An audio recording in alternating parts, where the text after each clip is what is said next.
Your Royal Highness Meghan Markle, congratulations to you both. Thank you. Can we start with the proposal and the actual moment of your engagement? When did it happen? How did it happen? It happened a few weeks ago, earlier this month, here at our cottage.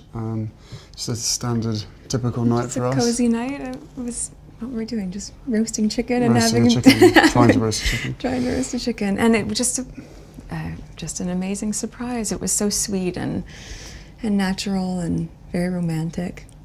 He got on one knee. Of course. Was it an instant yes from you?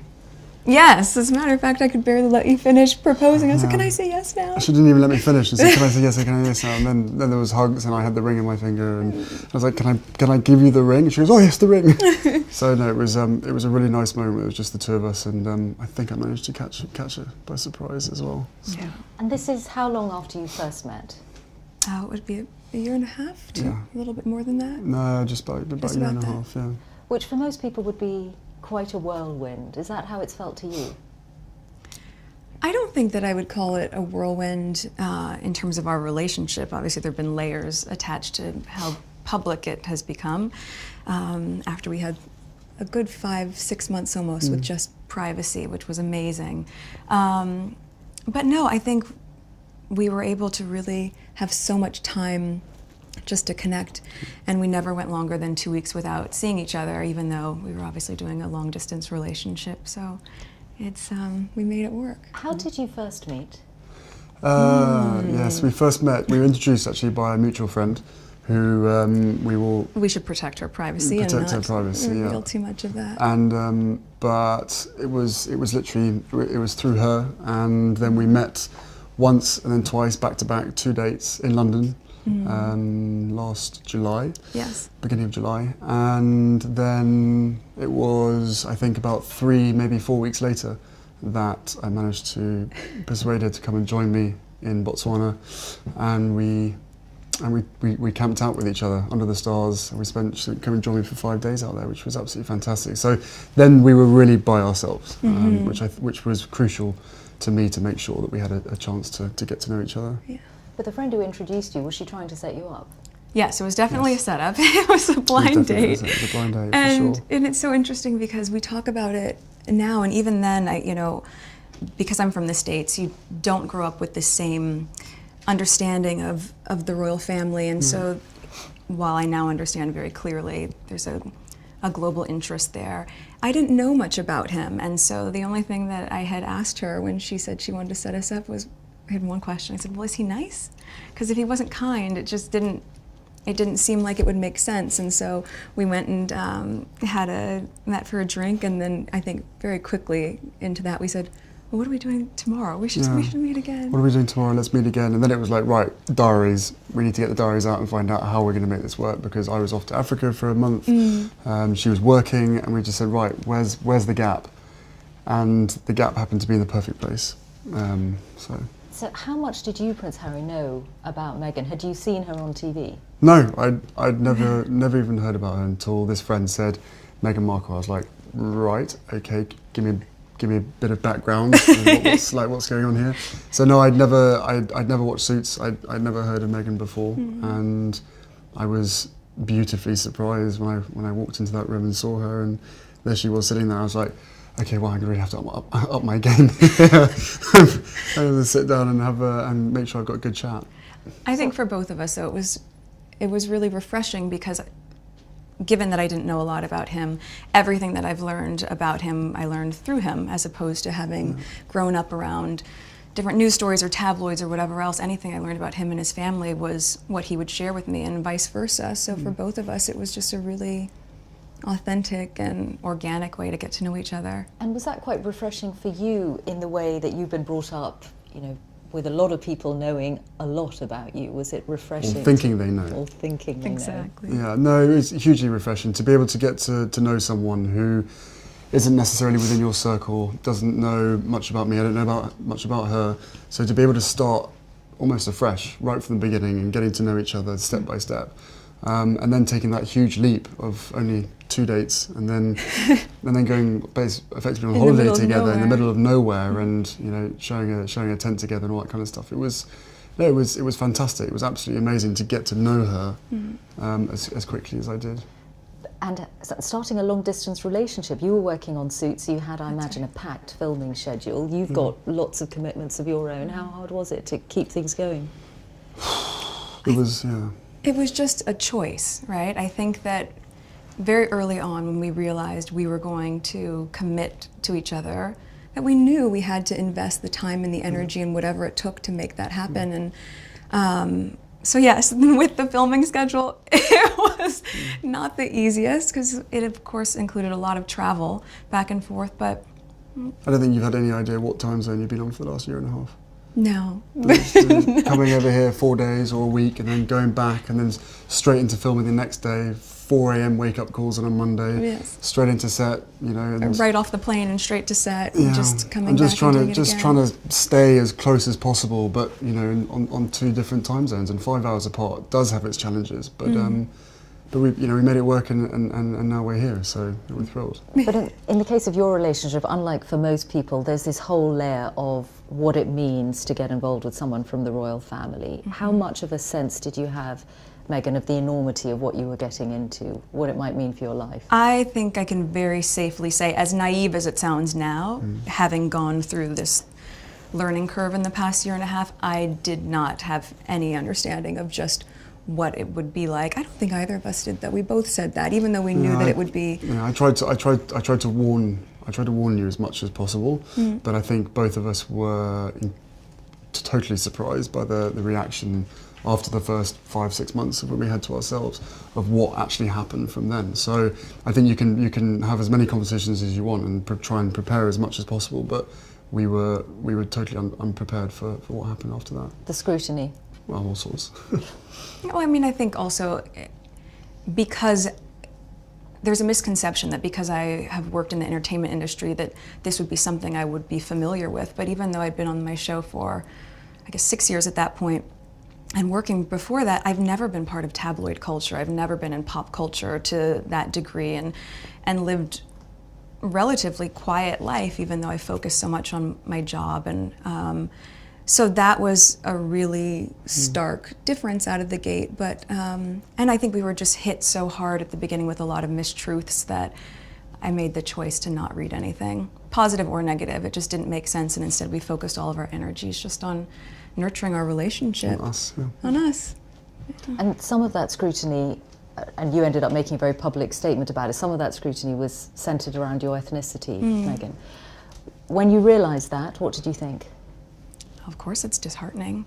You know, it's a shame that that is the climate in this world, to focus that much on that, or that would be discriminatory in that sense. But I think, you know, at the end of the day, I'm really just proud of who I am and where I come from, and we have never put any focus on that. We've just focused on who we are as a couple. And so when you take all those extra layers away and all of that noise, I think it makes it really easy to just enjoy being together and tune all the rest of that out.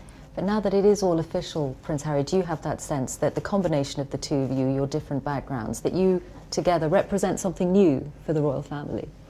I don't know if it's something new. I think it's for me it's an added member of the family. It's another team player as part of the bigger team. And you know, for all of us, all we want to do is be able to carry out the right engagements, carry out our work, and try and encourage others and the younger generation to be able to see the world in the correct sense, rather than perhaps having a distorted view.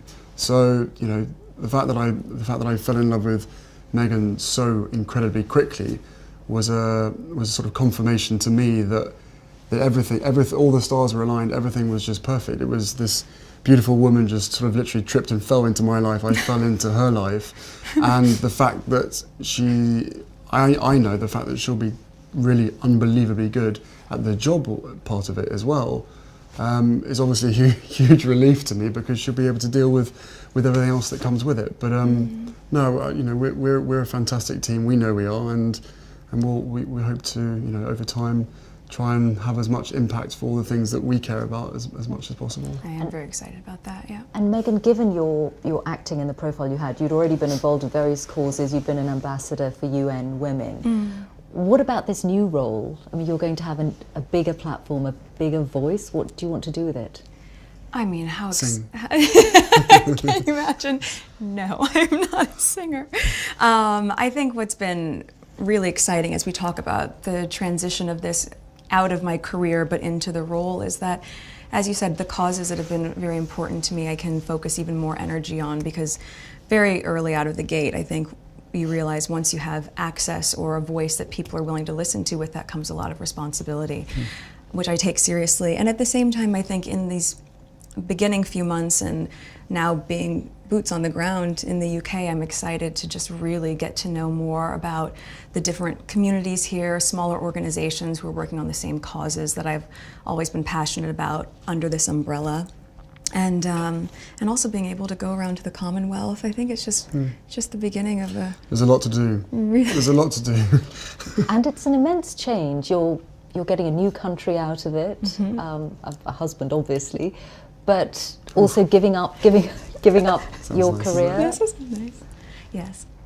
But I don't see it as giving anything up. I just see it as a change. It's a new challenge. It's a new chapter, right? And also keep in mind, I've been working on my show for 7 years.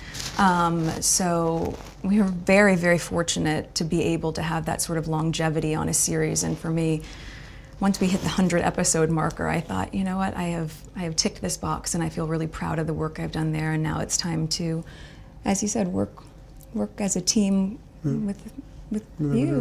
Yeah. But do you have that sense of responsibility, Prince Harry, for what you're asking Meghan to do?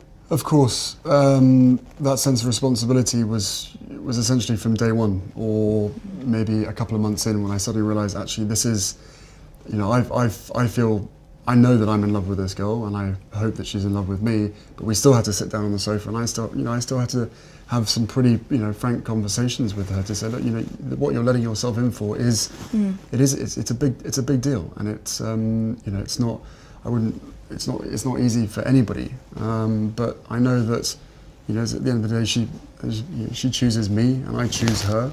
And therefore, whatever we have to tackle together or individually will always be us together as a team. So, I think she's capable. That's so nicely said, isn't it? I don't know. She's capable of anything. And together, as I said, there's a hell of a lot of stuff and work that needs doing.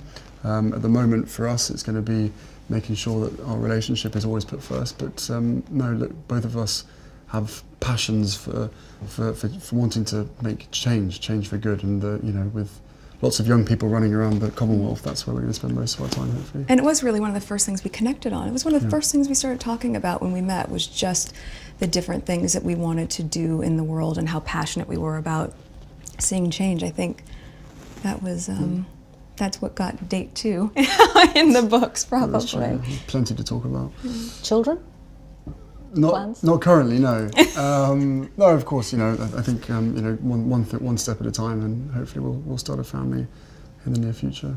Have you met each other's families, I imagine? Yes, his family's been so welcoming, and You've met quite a few of them, actually. I have, on both sides of his family, his mom's side as well, which has been really important to me too. But yes, the family has been great, and over the past year and a half, we've just had a really nice time getting to know them and progressively helping me feel a part of not just the institution, but also part of the family, which has been really, really special. Trying to track them down and make sure that they're around at the same time that she's popping in without telling too many people. And so we've actually done incredibly well to make sure that you've met all the key people. So does that mean a lot of the time that you've been together in this last year and a half, you've been at home a lot? Yes. No, we've we had to sort of reverse the whole process, and cozy nights in front of the television, cooking dinner with just the two of us by ourselves in our little cottage, rather than going out for dinner and being seen in public. So we reversed the whole process, which is it's provided different opportunities, and it's made us a hell of a lot closer in a shorter space of time. That's true. That's without question. So, if anybody else at home is listening, then maybe slow down on the dates and maybe spend more time at home.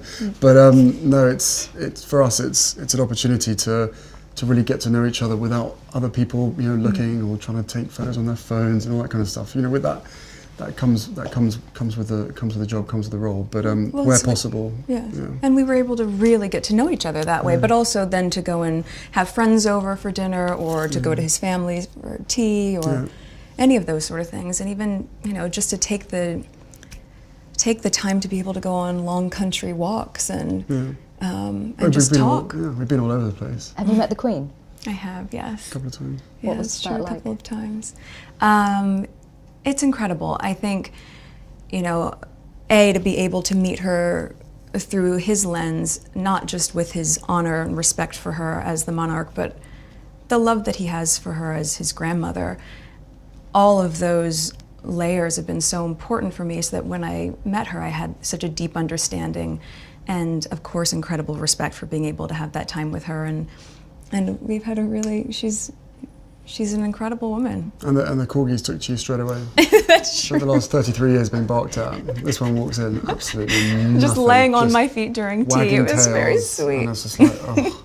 That has to be a good sign. Speaking of dogs, have you brought yours to the UK? Well, I have 2 dogs that I've had for quite a long time, both my rescue pups, and one is now staying with very close friends, and my other little guy is, yes, he's in the UK. He's been here for a while. Okay, let's hope he adjusts well. And I think he's doing just fine. What was it like introducing Meghan to your father and your brother?